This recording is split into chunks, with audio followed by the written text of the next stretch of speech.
அதிமுக ஆட்சிக்கு வந்தா என்னென்ன திட்டத்தை கொண்டு வந்து நிறைவேற்றுவோம் என்று மக்களிடத்திலே வாக்குறுதி கொடுத்திருக்கின்றோம்.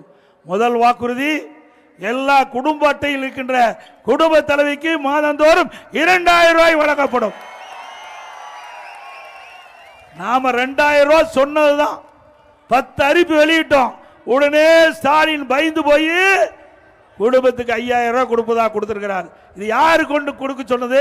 அதிமுக அழுத்தத்தில் தான் 5000 ரூபாய் கொடுத்திருக்கிறாங்க. ஸ்டாலின் எடுத்து கொடுக்கல.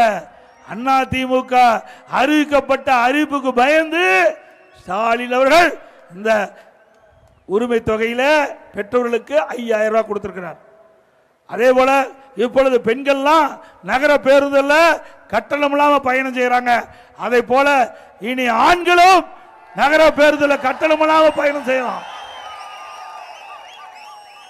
ஆனா ஏழைகள் அனைவருக்கும் வீடு, வீடு இல்லாத ஏழைகளுக்கு அதிமுக ஆட்சி அமைந்தவுடன் அதிமுகவே நிலத்தை வாங்கி காங்கிரீட் வீடு கட்டி கொடுக்கப்படும்.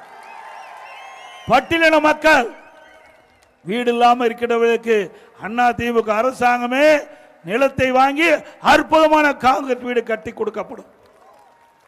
100 நாள் வேலை திட்டம் 150 நாளாக உயர்த்தப்படும். இப்ப 125 நாளா மத்திய அரசு உயர்த்தப்பட்டு விட்டது. அதை 150 நாளா உயர்த்துவோம்.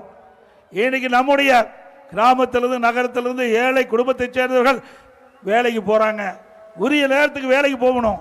வேலை முடிந்து பணி முடிந்து வீடு திரும்ப வேணும் உரிய நேரத்தில். அதற்காக அம்மா இருசக்கர வாகனம் 5 லட்சம் பேருக்கு வழங்கப்படும். ஒவ்வொரு அம்மா இருசக்கர வாகனம் வாங்க 25,000 ரூபாய் மானியம் வழங்கப்படும்.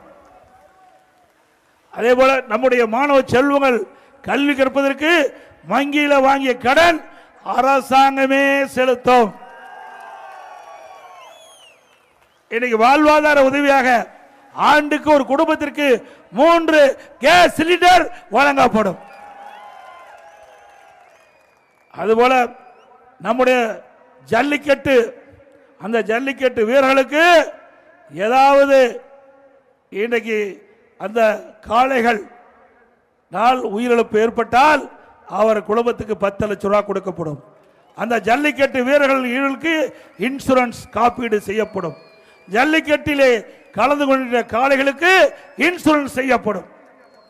சிறுபான்மை வகுப்பை சேர்ந்த மகளிர் சுய தொழில் தொடங்க பெற்ற வட்டிலா கடன் மற்றும் மாற்றுத்திறனாளிகளுக்கு கூட்டுறவு வங்கியில் வாங்கிய கடன் தள்ளுபடி செய்யப்படும். நடபாதையில் நகரத்தில் நடபாதையில் கடை வச்சிருப்பாங்க. அந்த கடை வைத்திருக்கின்ற ஓரத்தில் கடை வைத்திருக்கின்றவர்கள் கூட்டுறவு வங்கி வாங்கிய கடன் தள்ளுபடி செய்யப்படும்.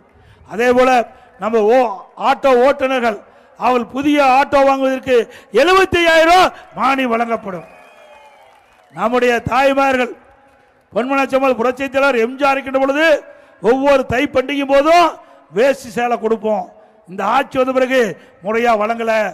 அதிமுக ஆட்சி வந்த பிறகு தை பொங்கல் என்று எல்லா இல்லங்களும் மக்கள் மகிழ்ச்சியாக கொண்டாடுகிறதுமாக அற்புதமான வேஷ்டி சேலை வழங்கும். அதே போல ஒவ்வொரு தீபாவளி என்றும் நம்முடைய பெண்களுக்கு அற்புதமான பட்டுப்புடவை வழங்கப்படும். பெண்களுக்கு பட்டுப்புடவை கொடுக்கப்படும். தரமான பொங்கல் பரிசு வழங்கப்படும். இதெல்லாம் அதிமுக ஆட்சிக்கு வந்த பிறகு உங்களுக்கு செயல்படுத்தப்பட்டு உங்களுடைய மனம் மகிழ்ச்சி வருகின்ற அளவிற்கு அதிமுக ஆட்சி கொடுக்கும்.